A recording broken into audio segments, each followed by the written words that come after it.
Hello, everybody, and thank you for tuning in to the Liberty Report.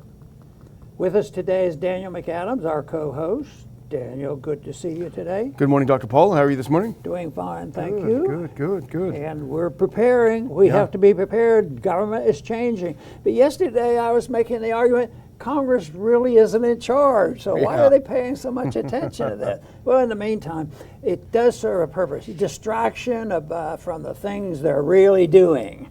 And since I think most government is very secret, and it's done behind the scenes, there is a deep state. I believe there is such a deep state. That sounds conspiratorial, so I'll change the name someday. And, you know, the people who really run the show.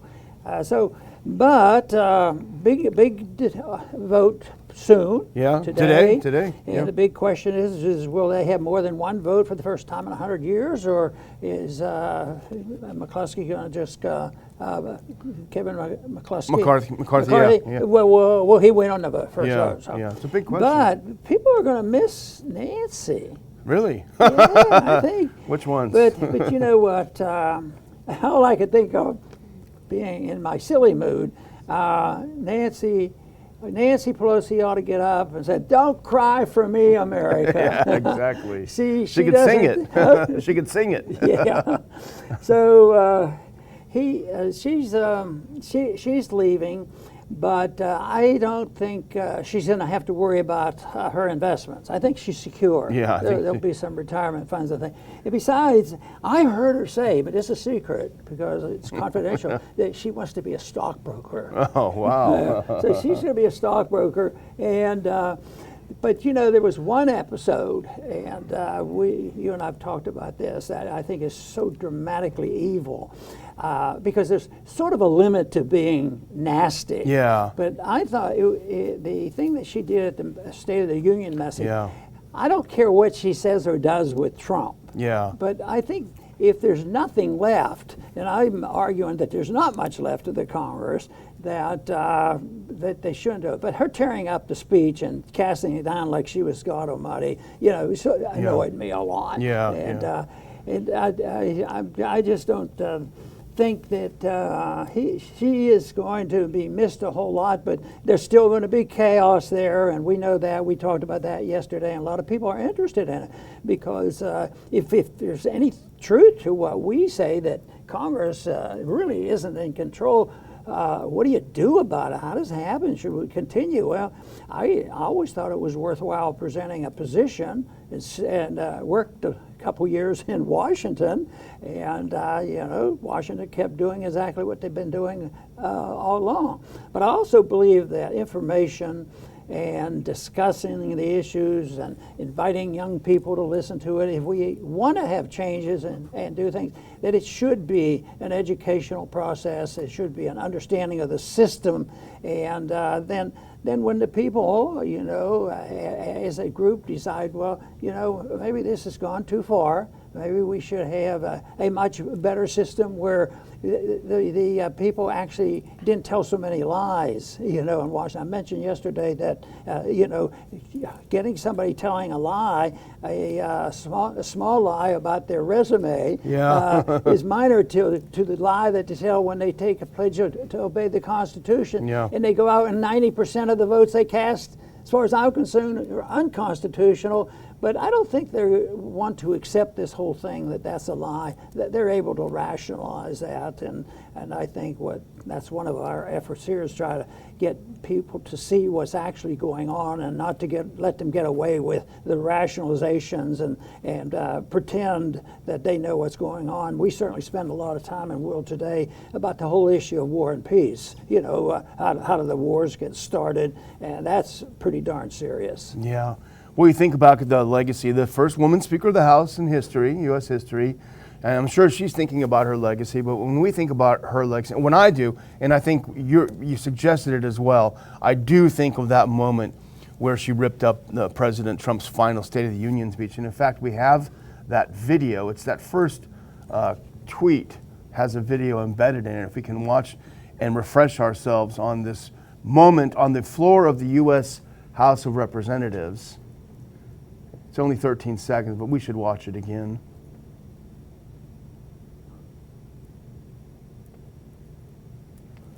if our internet will cooperate. We get to watch Nancy. Well, it's not cooperating now, but there is the moment where she took the speech, and interestingly enough, as he was finishing, you could see her fiddling with her papers, trying to figure out how many pages at once she could rip up, and practicing doing. Here we go. Here she is.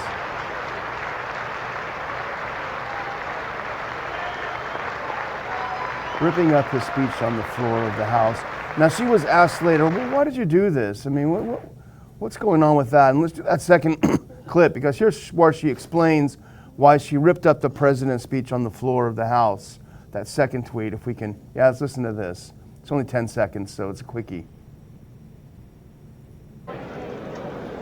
Why did you rip the speech up, Madam Speaker? Because it was the courteous thing to do, considering the alternatives. Yeah, so it was the most appropriate thing to do considering the alternative. What is she threatening? She was going to smack him in the nose or something. So I think really at that moment she revealed a lot. I think she cheapened the office. I think she demeaned the office. There's a lot of evil things that are done on the House floor. But to me that just represented the lowest point. Certainly when I remember being in Congress. But let's not forget also that she was an absolute liar, and that is a fact. And I don't have a clip for this, but we'll all go back the entire Trump era. In fact, she owes a great thank you to Trump because Trump essentially defined her existence over those 4 years. He gave her a raison d'etre, you know. And if you remember all the things she said, Pelosi on Trump. With Trump, all roads lead to Putin. She was a chief proponent of this conspiracy theory, which has proven to be a lie cooked up by her party that Trump colluded with the Russians. That's right. You know, I remember her well because when I first went to Congress, and I always considered that election a sort of a fluke. What am I doing here? But that was back, Daniel, before we had Daniel in Washington, before you got there, where they actually went over the bills, and we were doing the Foreign Affairs bill. And I had an amendment to get out of the UN and strike all the UN funds. And that was when you had open debate. You didn't have a rule, and they would let it go on. And it was strange. I probably had a debate with her. She did most of her side of the argument, and I did it on our side. And it probably lasted for an hour. It was real interesting. And she was dignified in the sense that she wasn't yelling or shouting, and she didn't come across like this. She was different. She was still a liberal and all, but power, I think, something about power corrupting, I think that might have had an effect over, and that probably was in the 70s that I'm talking about. So that's been a few years back. So she did move in the direction of improving her personality. Let me tell you that. Or her character. And as she leaves, the people in her party may not want to admit this, but there certainly is a cloud over her as she departs.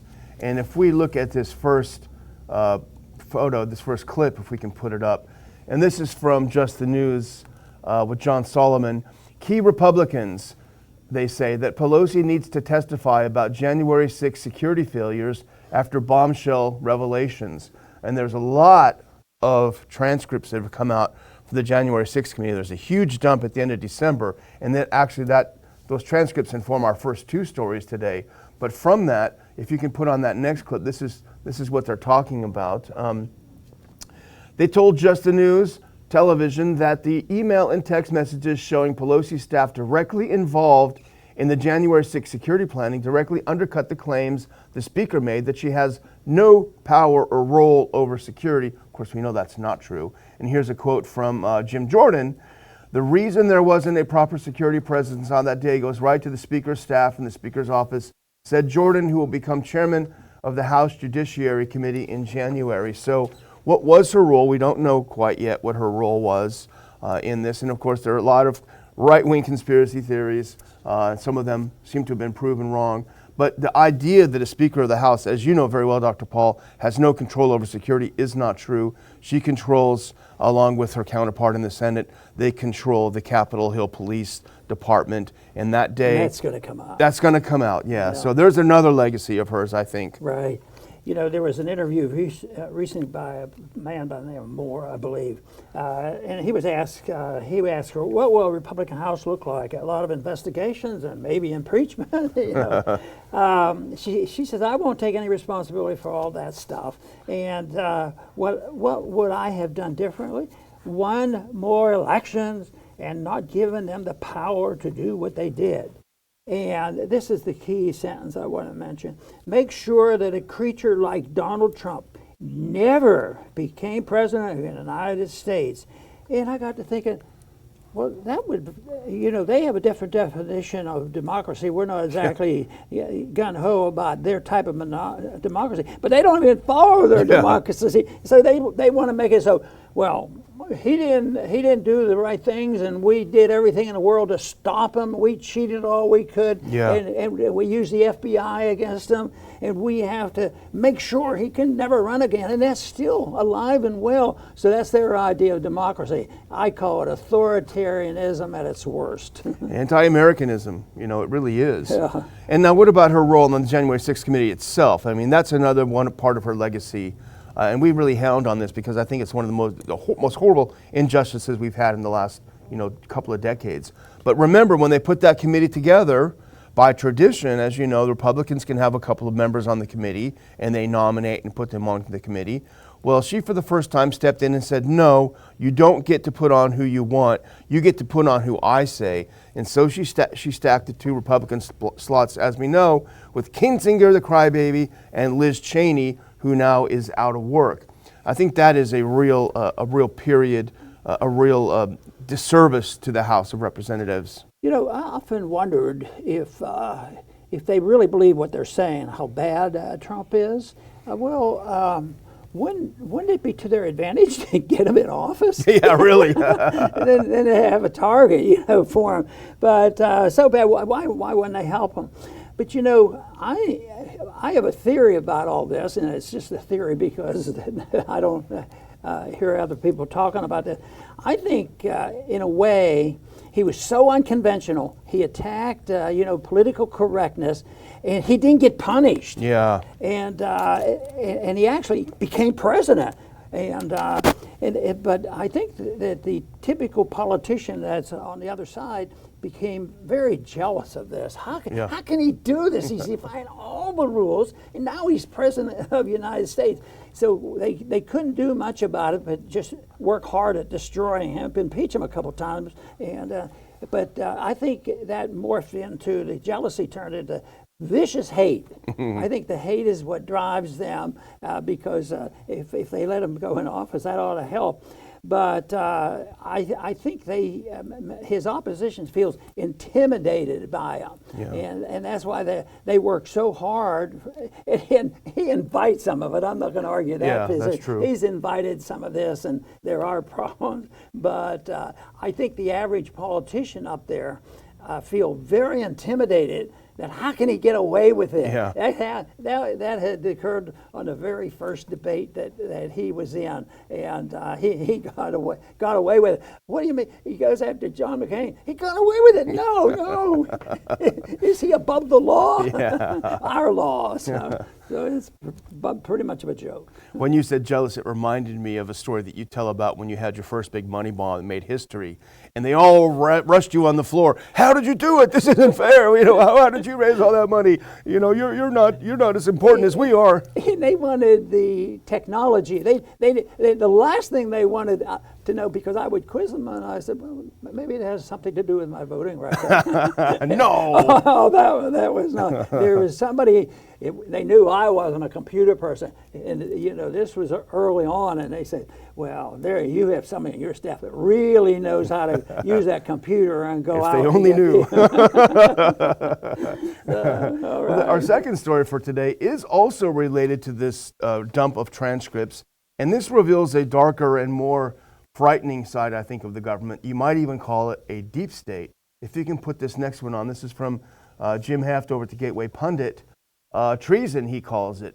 General Mark Milley hid nuclear codes from Trump, held secret calls with Chinese defense officials, then surrendered to Taliban and arm them with $80 billion in weapons. Now that's a bit of an incendiary headline. I get it, you want to catch attention, but he captured some of what actually happened. And if you look in a little bit less inflammatory way at the next piece, I think this is a Yahoo piece, January 6th panel transcripts, so that General Milley agreed with Pelosi that Trump was, quote, crazy. So she, and we'll do the next one, this is from that article, let's do this next one here, because this tells you what happens. So a Speaker of the House asked the Chairman of the Joint Chiefs if the nuclear codes are safe, because she fears the president is crazy and liable to make a deadly decision to stay in power, he wrote on Monday. So much of the Pelosi legacy understandably focuses on legislation, but her deep alarm about Trump in the final days and the steps she took, from an urgent call to Milley to pushing Pence to invoke the 25th Amendment, then moving to impeach, is a key part of it. So the Speaker of the House and the Chairman of the Joint Chiefs of Staff colluded to keep the nuclear codes away from President Trump, who has a constitutional authority as the commander-in-chief of the military. That is really shocking. We heard a little bit about it, but now these transcripts really confirm what happened. Right. And you know, the message is that he would deal with the Chinese, but he was whispering in their ears. Yeah. You know, and say, you know, don't sweat it. I'm here, and I'm going to take care of it. It's not going to happen. If it is, well, I'm going to warn you about it. That has to get pretty close to treason. Yeah. You know, to tell the potential. At least if the enemy was half of what they claim it is to be. Some of the information, if you held it in a diplomatic fashion, some of this information, you know, neutralizes things. When you have people like Reagan and Gorbachev talking about reducing the number of nuclear missiles, that's a little bit different than what was going on here. And you know, here they work so hard about taking Russiagate that they were guilty of and blaming Trump for it. At the same time, they have hit those friends trying to do this to them. I think that maybe history will work it out. I keep thinking, you know, the revelations today with Elon Musk, you know, on Twitter.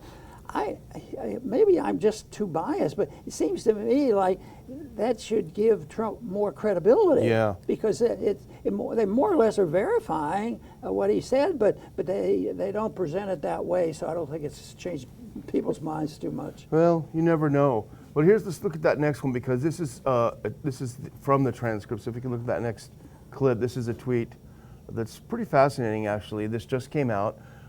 This is his testimony.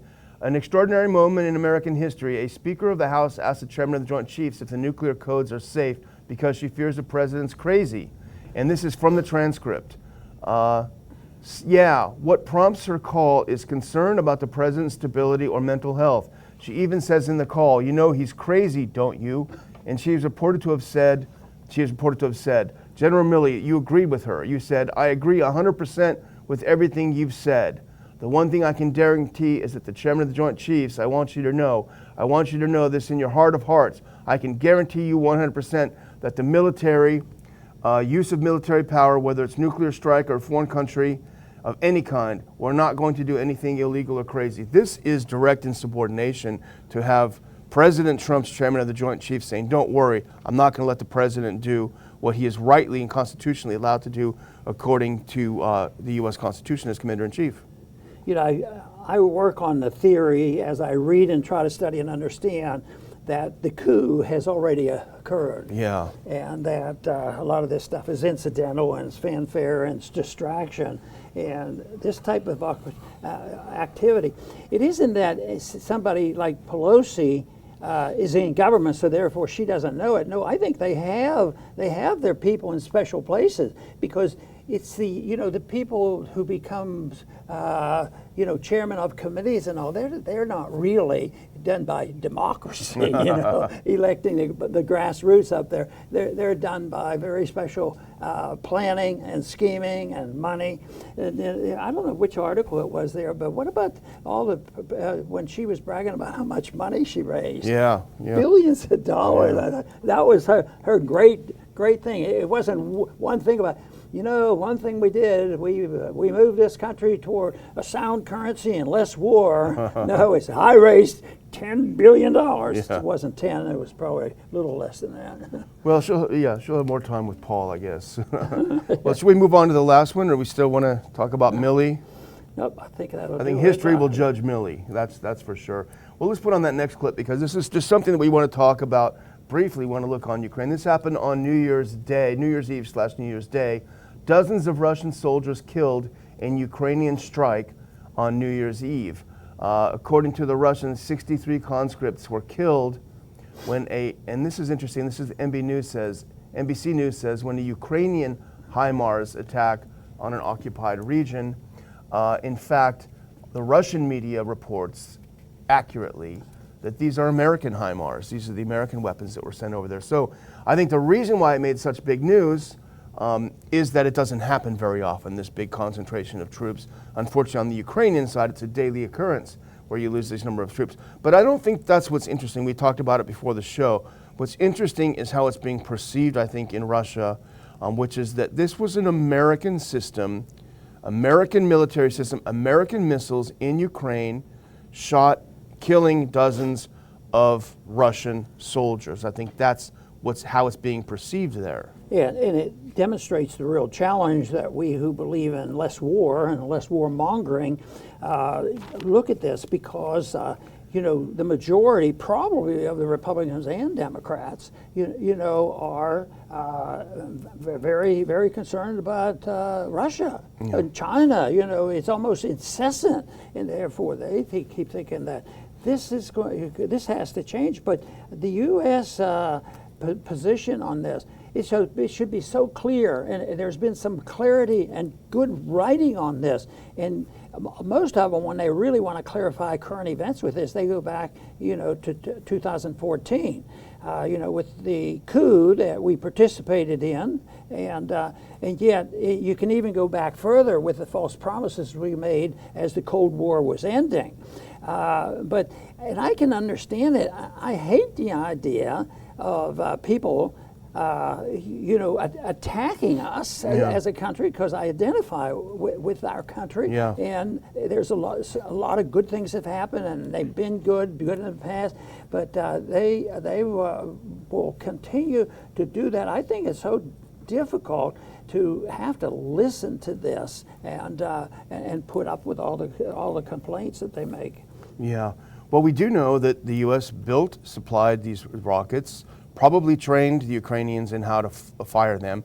And also we know that they are assisting them with intelligence, with GPS targeting, showing them where to go. So they are American missiles using American technology with targeting data provided by the Americans to kill dozens of Russian troops. Now, it doesn't matter who you blame for this war. All you have to do is imagine a scenario where there was Chinese-made and supplied missiles in Mexico. The Chinese gave all the targeting data, and those missiles went in and killed a bunch of Americans on an American base on U.S. soil. Regardless of who's to blame for the invasion, the fact is in America we would be livid even if we were to blame. Even if the Syrians somehow were able to do that when we invaded their country, we would be livid because it strikes at the core. So I think the point to make is we are getting dangerously close to direct involvement when you do these kinds of things. Now, we've read that the Biden administration believes that Russia won't do anything regardless of what we do because they haven't done anything yet. That seems like a big gamble, Dr. Paul. That's for sure. I want to mention a story that was a big story. I don't watch much TV. I can't say that. I watch TV, but I flip channels. I'm always looking for the different versions, what each channel is saying. And I do about the same thing on sporting events. I like to sometimes know who's playing and watch the good plays and all. But so last night I did. Carol and I were watching it, and it had the football game on. I'd have to think a minute about who was playing, but of course it was the announcement of Hamlin suffering an attack. And we were watching that, and we really became a bit glued to find out, what's going on, because it was a medical incident, and the ambulance came out, and there's still lots of unknowns out there. But I can't help but confessing that one of the very first thoughts I had was, why would a guy that's 24 years old in perfect health, in perfect shape, have a heart attack? Yeah. And they said, well, he got hit hard. But I bet in the last year or two, he's been hit hard many times to get as far along in sports as he did. And so I kept thinking, because there are now more stories. If you read all the news, you do find that from high school on up, there's a sudden death syndrome and it's usually from the heart, but it's never related to the possibility that it could be from vaccines and booster shots from COVID. And we know the doctors who have taken a different approach from the very beginning, who have now been proven to be right on their analysis. Yeah. And for thank goodness Fauci has retired. I'm afraid they were going to call him up and talk about football. But anyway, my thoughts were, myocarditis and endocarditis occurs with the booster shot. I don't think that anybody saying no, it never happened, but they don't want it to be talked about. So that, of course, is a possibility. But the sad part is it's a sad story. Yeah. And people who don't want to hear it, you can't talk about a sick person this way and stir this up. But I think, some of these stories, when they get buried, a lot of people know about it, and then eventually, sometimes a week, a month, a year, or 10 years later, we learn what goes on, and the truth comes out. But to me, it was a very, very sad story, and I just think that we haven't heard the final word on this. And I know that we don't know what happened. We're not suggesting we know what happened. Could be something completely different. But the real story is that all of a sudden people are now thinking, when something like this happens, they weren't thinking a year and a half ago, I wonder if that's from the shot. And that's this change that's happened. We do know the NFL forced these guys to take the shot, and we know that because the very few who resisted, people like Aaron Rodgers, were demonized. They just want to kill people. So we know these two things happen. We don't know what happened to this young man, and certainly we feel terrible about it, but it's just fascinating that all of a sudden the first thought in people's minds, I bet that had to do with that. Pretty interesting. Dr. Paul, I'm just going to close by thanking our viewers, reminding them, if you're not subscribed to us on Rumble, where we're live, please subscribe to us there. Please hit the plus button.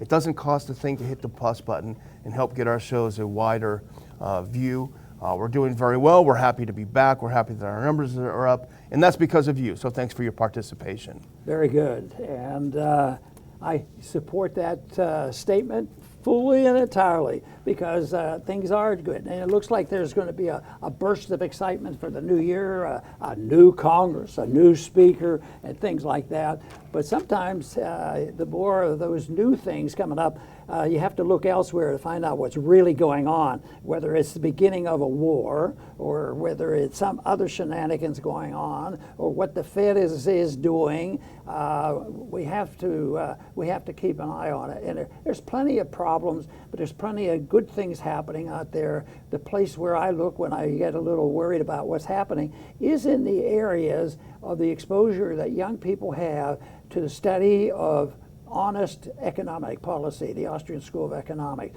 There's a lot of it going on. And I met a lot of those young people during the campaigns, and that's been a few years ago, and they're following through and doing things. So I think those who are still, going to the Mises Institute and the various libertarian groups is going to, there's a lot of seeds are being planted, and nobody knows where they are. There's always been a remnant. There's always a reason to believe that, things can turn around, but it takes an effort on everybody's part. But there are some days when you just look at it and say, we all have a big problem when you think the number that I use to tell you how much problem we really have, $31 trillion of debt, and you can't run a household, a business, a country, a state, or anything when you're overwhelmed with debt. And this country is, and the world is, and that has to be taken care of, which means it has to be liquidated, and that's a painful operation. But that's why it's crucial we get more people to understand that the medicine you take might give you an upset stomach for an hour or two, but we need the medicine. We need the medicine, and say that we do not have a free market economy. We do not enforce the Constitution, and there's every reason in the world that we have to assume some responsibility to spread the message of peace and prosperity. I want to thank everybody for tuning in today to the Liberty Report. Please come back soon.